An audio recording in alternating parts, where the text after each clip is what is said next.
everyone, good morning all of you and welcome YouTube channel हमारे श्रृंखला से जोधपुर में। और आज के अपने इस डेली करंट अफेयर क्लास में आज के अपने इस डेली करंट अफेयर क्लास में हम आगे चलने से पहले एक करंट का मुद्दा है उस पर चर्चा करते हैं। तो मुद्दा ये है फंगस से रिलेटेड। किससे रिलेटेड? फंगस से।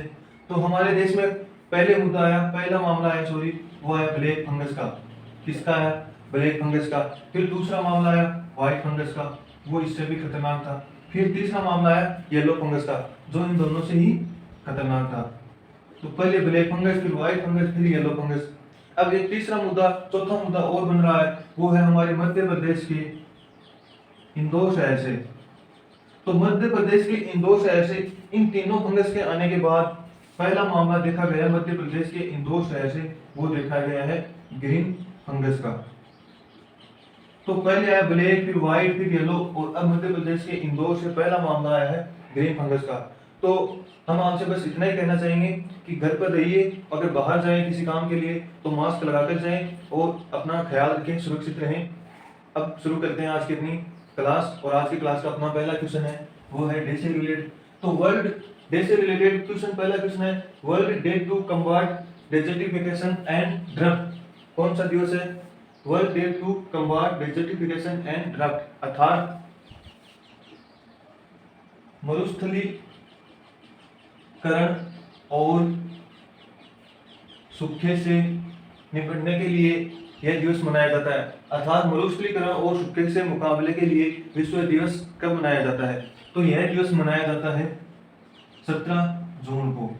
कब मनाया जाता है? 17 जून को यह दिवस मनाया जाता है। और 17 जून को मनाए जाने की शुरुआत कब से की गई थी? तो संयुक्त राष्ट्र महासभा के द्वारा। किसके द्वारा?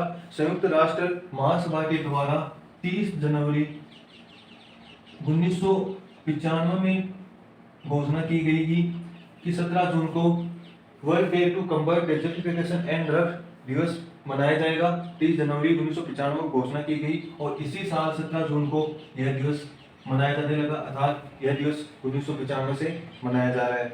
अब इस दिवस की 2021 की थीम की बात करें तो 2021 की थीम रही है, वो है बहाली, भूमि और वसूली। क्या थीम रही है इसकी? बहाली, भूमि और वसूली। इसके साथ है स्वस्थ भूमि के साथ बेहतर निर्माण। बहाली, भूमि और वसूली, स्वस्थ भूमि के साथ बेहतर निर्माण, ये इसकी 2021 की थीम रही है। अब बात करें कि 16 जून को कौन सा दिवस मनाया गया है? तो 16 जून को मनाया गया है विश्व परिवार पर्यटन दिवस। विश्व परिवार पर्यटन दिवस ये 16 जून को मनाया गया और 17 जून को ये दिवस मनाया गया है। तो ये था आज का अपना पहला क्वेश्चन, उससे रिलेटेड साइबर। अब बात करें आज के अपने दूसरे क्वेश्चन की, तो दूसरा क्वेश्चन है वर्ल्ड गिविंग इंडेक्स, अर्थात दान देने के मामले में वर्ल्ड गिविंग इंडेक्स 2021 में कौन सा देश शीर्ष पर रहा है? तो इस दान देने के मामले में देश जो शीर्ष पर रहा है वो रहा है इंडोनेशिया। इंडोनेशिया देश वर्ल्ड गिविंग इंडेक्स 2021 में शीर्ष पर रहा है, जो कि दुनिया का चौथा सबसे बड़ा देश है। इसमें जनसंख्या की दृष्टि में वो इस इंडेक्स में टॉप पर रहा है। इसी के साथ इसमें दूसरे स्थान पर बात करें तो दूसरे स्थान पर रहा है केन्या और तीसरे स्थान पर रहा है नाइजीरिया। तो पहले स्थान पर इस वर्ल्ड गिविंग इंडेक्स, दान देने के मामले वाले इंडेक्स में इंडोनेशिया टॉप पर रहा है। अब बात करें हम इंडोनेशिया की, तो इंडोनेशिया की कैपिटल जो कि जकार्ता है। इंडोनेशिया की कैपिटल क्या है? जकार्ता है, जो कि दुनिया का सबसे तेजी से डूबता हुआ शहर है। इंडोनेशिया की कैपिटल जकार्ता। तो यह शहर डूबता जा रहा है, इसलिए इंडोनेशिया ने अपनी कैपिटल है वो बोर्नियो आइलैंड के ईस्ट कालीमंथन पर शिफ्ट करने की घोषणा की है। इंडोनेशिया ने अपनी कैपिटल कहां पर? बोर्नियो आइलैंड के ईस्ट कालीमंथन पर। इसी के साथ अब इंडोनेशिया की करेंसी की बात करें तो इंडोनेशिया की करेंसी है वो है इंडोनेशियाई रुपया। इंडोनेशियाई रुपया ये यहाँ की करेंसी है। प्रेसिडेंट की बात करें तो वो फिर से बनाए गए हैं जोको विडोडो। कौन बनाए गए हैं? जोको विडोडो यहाँ के फिर से प्रेसिडेंट बनाए गए हैं। अब बात करें कि इस रैंकिंग में हमारे भारत की स्थान या भारत का रैंक कौन सी रही है, तो इसमें हमारे भारत की रैंक रही है वो रही है 14, अर्थात हमारा भारत देश इसमें 14वें स्थान पर रहा है। तो भारत 14 स्थान पर आया, पहले स्थान पर आया इंडोनेशिया। तो अब इंडोनेशिया और भारत के बीच एक्सरसाइज की बात करें, युद्ध अभ्यास की बात करें, तो इंडोनेशिया और भारत के बीच जो युद्ध अभ्यास होता है उसका नाम है गरुड़ शक्ति। तो गरुड़ शक्ति एक्सरसाइज का आयोजन भारत और इंडोनेशिया के बीच किया जाता है। अब इसमें आया है वर्ल्ड गिविंग इंडेक्स। इसकी बात करें तो इसको जारी कौन करता है? वर्ल्ड गिविंग इंडेक्स को इसको जारी करता है CAF, चैरिटी एंड फाउंडेशन के द्वारा इसको जारी किया जाता है वर्ल्ड गिविंग इंडेक्स को। और इस बार यह 114 देशों के बीच बताई गई है, जिसमें शीर्ष पर इंडोनेशिया और भारत का स्थान 14वां रहा है और इसको जारी करता है CAF। तो ये था आज का अपना दूसरा क्वेश्चन रिलेटेड सारे फैक्ट। अब बात करें आज के अपने तीसरे क्वेश्चन की, तो तीसरा क्वेश्चन है कि हाल ही में किस देश में महात्मा गांधी पुस्तकालय का उद्घाटन किया गया है? तो महात्मा गांधी पुस्तकालय का उद्घाटन कहाँ किया गया है? तो यह अफ्रीका का एक देश है, वो है केन्या। केन्या देश में महात्मा गांधी पुस्तकालय का उद्घाटन किया गया है। तो जो हाल ही में हमारे विदेश मंत्री है एस जयशंकर, वो अफ्रीका की विदेश यात्रा पर है। तो अफ्रीका की विदेश यात्रा के दौरान जो केन्या है उसकी 3 दिवसीय यात्रा के दौरान उन्होंने वहां पर महात्मा गांधी पुस्तकालय का उद्घाटन किया है अफ्रीकी देश केन्या में। अब केन्या में किया है, तो केन्या की बात करें तो केन्या की कैपिटल है वो है नैरोबी। क्या है? नैरोबी। नैरोबी केन्या की कैपिटल है। नैरोबी में हेडक्वार्टर है UNEP का। UNEP का हेडक्वार्टर है नैरोबी में। यूनाइटेड नेशन एनवायरनमेंट प्रोग्राम का हेडक्वार्टर है नैरोबी में। इसी के साथ केन्या की करेंसी की बात करें तो केन्या की करेंसी है वो है Kenyan shilling. Kenyan shilling Kenya की करेंसी है। इसी के साथ केन्या की पहली महिला न्यायाधीश कौन बनाई गई है? तो हाल ही में केन्या की पहली महिला न्यायाधीश बनाई गई है, वो बनाई गई है मार्थो कुम। मार्थो कुम को केन्या की पहली महिला न्यायाधीश बनाया गया है। और महात्मा गांधी पुस्तकालय का उद्घाटन भी केन्या में किया गया है, जो कि अफ्रीका का एक देश है। तो ये था आज का अपना तीसरा क्वेश्चन, उससे रिलेटेड सारे फैक्ट। अब बात करें आज के अपने चौथे क्वेश्चन की, तो चौथा क्वेश्चन है कि किस राज्य सरकार ने ट्रांसजेंडर को पुलिस में भर्ती होने की अनुमति दी है? तो ट्रांसजेंडर को पुलिस में भर्ती होने की अनुमति दी गई है, वो दी गई है ओडिशा गवर्नमेंट के द्वारा। किसके द्वारा? ओडिशा राज्य सरकार के द्वारा ट्रांसजेंडर को पुलिस में भर्ती होने की अनुमति दी गई है। हाल ही में ओडिशा में 721 पदों पर सब इंस्पेक्टर और कांस्टेबल पदों पर भर्ती निकली है। उसी में यह मौका इन्हें दिया गया है ओडिशा गवर्नमेंट के द्वारा।